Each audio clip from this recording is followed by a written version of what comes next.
Itong bandeja natin mga kaps ay gagamitin natin sa pinto, sa mga panel doors na project natin.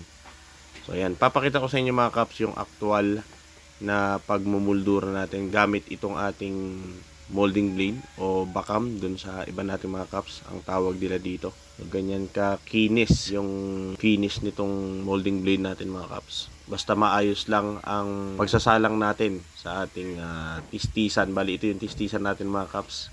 Pinalitan natin ng blade at yung top. Kailangan lang dito mga kaps, masiguro natin na matalim talaga yung ating molding blade bago natin gamitin para smooth na smooth siyang kumain doon sa ating mga gagawing bandeja. Mga kaps, pag itutulak natin o isasalang natin yung bandeja dito sa moldura, pag maandar na yan, dapat naka-safety yung kamay natin. Nakalayo siya ng at least mga 2 to 3 inches. Ay 2 inches kasi 1 and 3/4 lang naman to. So una, hindi natin sasalpak agad na ganyan yan para hindi mahirapan at hindi masibak o kaya naman ay matuklap ng biglaan yung kahoy. Unti-unti natin yan. So dalawang paraan yan. So ganyan lang muna tayo, tapos sasandal natin yung dulo nato dito sa guide. Yan. Dahan-dahan lang yan. Tapos yung pangalawang paraan, second passing, yan, unti-unti lang din, dahan-dahan lang. Yan. Tapos hindi dapat pag ganun ng diin mga kaps, dapat dito sa ang force nan, dito yung weight natin is dito pupunta. Patag sa rito. Bali ito kasi DIY na top lang natin to. Ayan o. Nalagyan natin to ng kandila para mas madulas.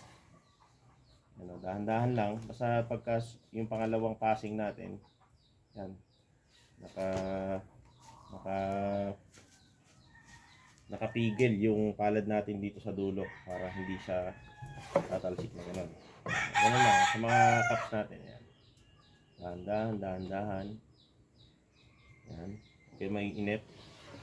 Hindi naman siya nakakatakot sa una lang. Medyo mag-aalangan lang kayo sa una. Yan. Ganun lang. Oops. Tapos, pangalawang pass. Yan. Tapos, isang mahalaga dito mga cups, kailangan suhitado yung kapal ng kahoy para parehas yung magiging kapal ng gilid niya. Kasi ito, isasalpak natin to dun sa may kanal ng ng frame ng pinto o kung ano may ginagawa nyo, pinto ng cabinet o kaya ay sa katre. Katulad dito halimbawa, ito. So nakakanal yan. Pinadaan natin yan sa tistisan doon. Di baling mahigpit ng bagya kasi para hindi siya nakaawang. So pagka sinalpak natin ganyan, pikit. Pikit, walang silip. Tapos medyo lilihahin pa kasi natin to. Kung mabilis yung tulak, makikita mo dito yung galas ng ng molding blade. Pero pagka sanay lang tapos malumanay lang yung pagtulak mo, makinis yung finish na parang ganito. Yan o. Ano?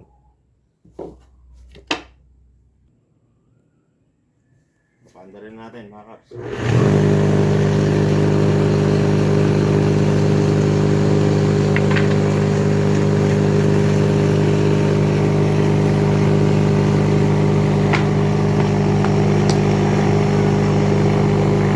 Yan, magsasalang na tayo mga kaps. Kinakailangan pag isinalang natin ay half lang muna. Huwag natin bibiglain para hindi matuklap yung kahoy na ating imubuldura.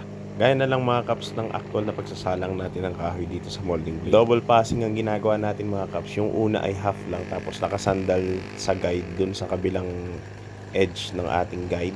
At yung pangalawang passing natin ay dahan-dahan lang yan mga kaps para maging pino yung kain ng ating molding blade.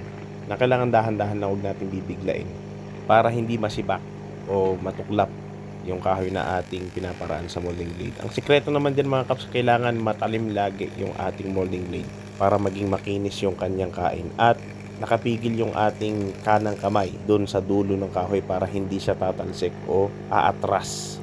Lagi niyong tatandaan mga kaps na ang weight natin ay nasa gitna, ala sa gilid para patag yung maging kain ng ating molding blade. Parang sa planer lang mga kaps, pag mabilis ang tulak, magaspang. Pag mabagal lang, pino ang kain. Yung design ng molding blade natin na mga kaps ay pwede nating i-customize depende sa shape na gusto nyo. Pwede rin niyang gamitin na pang-kornisa mga kaps. Gagawa lang natin ng shape yung dulo ng talim.